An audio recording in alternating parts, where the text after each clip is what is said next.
So, Luke, you've been involved in some of the main free speech cases of our time. You represented briefly Allison Pearson, who was visited by police last year on Remembrance Sunday over a year-old tweet. You also successfully represented Jamie Michael, who people may or may not remember. He recorded a video in the wake of the Axel Rudikbana killings. What is it like being at the sort of front end, the sharp end of many of the laws that we talk about? Well, I mean, it's easy for me to talk about. It's much harder when you're someone like Jamie, especially Jamie Michael, who was just who's an ex-Marine, someone who'd served his country, hard-working man from the valleys who was politically engaged and who made a Facebook video which then landed him in a position where he was facing a 7-year jail sentence and had to go through a trial and be acquitted by a jury in about 18 minutes for him to be exonerated. And the effects of that are still being felt. An allegation like that doesn't go away. Yeah. And although I won't go into the detail, you know, he is still living that in a very real way. So I don't bear the brunt of it, but I'm very happy to help where I can. It's worth, in sort of thinking about this, I recall a recent trip to a police station and walking into a custody suite in a modern police station. What you will see everywhere is reference to things like gender identity, racial identity, hate crime. Yeah.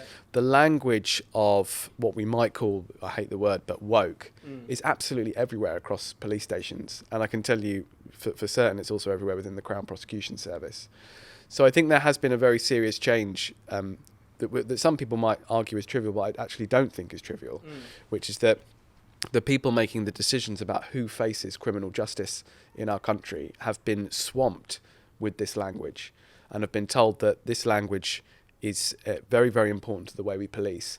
So the rise of this kind of hate crime prosecution, the obsessive measuring of how many hate crimes we can arrest people for and prosecute for, the obsession with like slamming down on anything which might be called a hate crime has led to an environment where these allegations are being treated exceptionally seriously in a way that they wouldn't have been 15 or even 20 years ago. The kind of influx of this language has had a real effect on how people make their decisions. I think that's important to recognise. Yeah, because a lot of the laws that people are being prosecuted under, actually, many of them are quite old. I mean, of course, the most recent one is the Online Safety Act, but you know, you have to go back to 2003 for the Communications Act, which deals with a lot of social media offences, racial and religious hatred laws. Again, some in the 2000s, some from the 1980s, 1970s. Do you think the cultural change has played a bigger role than the actual legal change? 100%, yeah, absolutely. I think that some of these pieces of legislation, the Protection from Harassment Act goes back to the 19th century. But what has changed is our understanding of what can constitute harassment. So when someone is accused of harassment, they're accused of causing someone alarm or distress, harassment, alarm or distress. And of course, whether something is worth prosecuting eventually falls to either a police officer or a member of the Crown Prosecution Service. Yeah. And it's at that stage that this becomes more important. People, if these decision makers have at the forefront of their mind the cultural moment that we're in, where all of this is, seen as uniquely damaging to have an affront to your gender or racial or sexual identity, then people will take these allegations more seriously and more people will end up in court. And that's why I think it's so dangerous that these laws are so broad and that our human rights protections are really quite minimal. I think a lot of people don't really appreciate that human rights laws do very little to actually prevent these kinds of prosecutions from coming up. I mean, Jamie Michael, who people can go and read the transcript, but made what most people would think would be a political video about an issue he was concerned with, had no protection under Article 10 of the European Convention on Human Rights whatsoever. It just didn't come into play. So we do need a debate in this country about whether we have some sort of presumption, a stronger presumption, against even investigating people for what they say. Because that was the key with Allison's case. Allison was investigated for what she said online. And there was no recognition on behalf of the police that it's a terrible look to be investigating journalists for things they say online. Worse than that, they thought that, well, of course we're going to investigate because someone has made a complaint. Yeah. So there's this automatic process that the police go through, where it's like, well, someone's made a complaint of a hate crime. We must investigate it. We must go to, in Allison's case, to her house, and invite her to interview and put her through a criminal investigation. I don't think the police see that as a significant intrusion. Yeah. I don't think they understand it as. I think they say, well, why wouldn't we do that? And it's part of the problem here. Sometimes the kind of advice that some of these defendants are receiving, because I know that Jamie Michael's case, which as I understand it, you were part of his team as kind of provided by the Free Speech Union, similarly with the Allison Pearson case. And the Jamie Michael case was unusual as far as that flurry of people who were arrested in the wake of Southport for saying a kind of whole range of things on the internet. He was one of the few who actually pleaded not guilty. In many cases, people presumably just under the guidance of their kind of provided brief just decided to pull the plaster off, hope for the best, and presumably take the advice of what their solicitor had told them and said it's probably better, you'll probably spare yourself some trouble if you actually just sort of throw yourself on the mercy of the judge, as it were. Is your sense that a part of the problem here is the fact that the advice that they're getting is often, you've got the police which are pushing in one direction, which is towards investigating and ultimately pursuing these people, but then also they're not necessarily getting the representation that they would otherwise need? I think it's actually really, really difficult to know. That there's definitely some cases where it's relatively clear cut that they have committed an offence of some kind, and in those circumstances, disagree with the substance of the offence and the laws, they were sort of banged to rights, that sort of thing. Yeah. So in those circumstances, no lawyer is going to go down and say, "Oh well, I disagree with the law. You should disagree with the law. Let's plead not guilty and fight the trial." But I also think that there is a risk that even lawyers will receive evidence about what someone has said online, think, "Oh, that doesn't look particularly good," and advise someone, "Look, you get so people get a third off if they plead guilty at the first opportunity. You save yourself all the trouble of the trial, and you did say this. No one's going to like that. If you go in front of a jury, they're going to think you're a racist or whatever."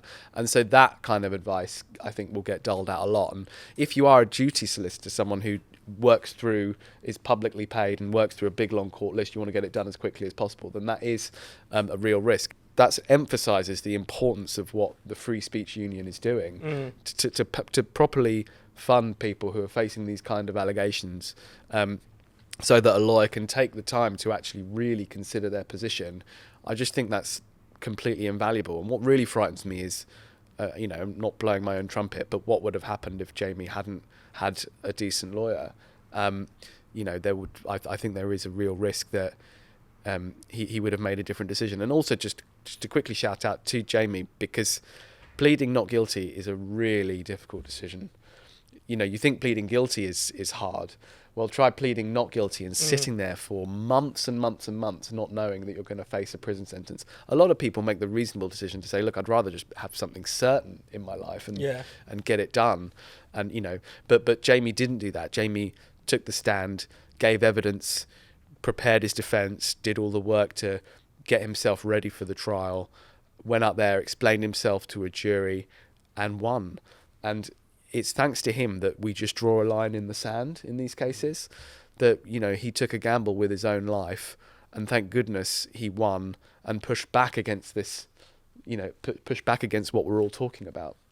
Now, I know this is obviously a broader cultural problem, as we've discussed, but to what extent, or what has been the sort of malign influence of a certain Keir Starmer KC? Because, of course, it's not just that he's the Prime Minister and takes a very dim view of free speech and free expression, despite what he told the Americans. He was also the director of public prosecutions, and he very famously, I think at his personal insistence, prosecuted the Twitter joke trial. And there is a sense that prior to him coming in, a lot of these cases probably wouldn't have been pursued so vigorously. Of course, he hasn't been in that role for a long time, but, can we see something of the dark influence of Mr. Starmer? No, definitely. I mean, I remember writing for Spiked about Keir Starmer many, many years ago now. And before he was even close to leader of the opposition, exactly. And I wrote about him as someone who was very much Blair continuity when it came to criminal justice. So Blair and Jack Straw were the people who kind of came up with this idea of defendants the defendants' rights lobby, people who kind of insist on defendants having rights in courtrooms. He was very hostile, even though he had a human rights background. When he came to be a prosecutor, he did a lot of things that diluted the rights of defendants, particularly with respect to sexual cases. So he was involved in a lot of guidance that sought to sort of drive up the level of prosecution when it came to sexual cases. And then similarly, when it comes to to hate crime, he was a big architect of the kind of guidance that the CPS still rely on when they're making decisions around some of this stuff. So I think he was a DPP who was hostile in general to defendants' rights.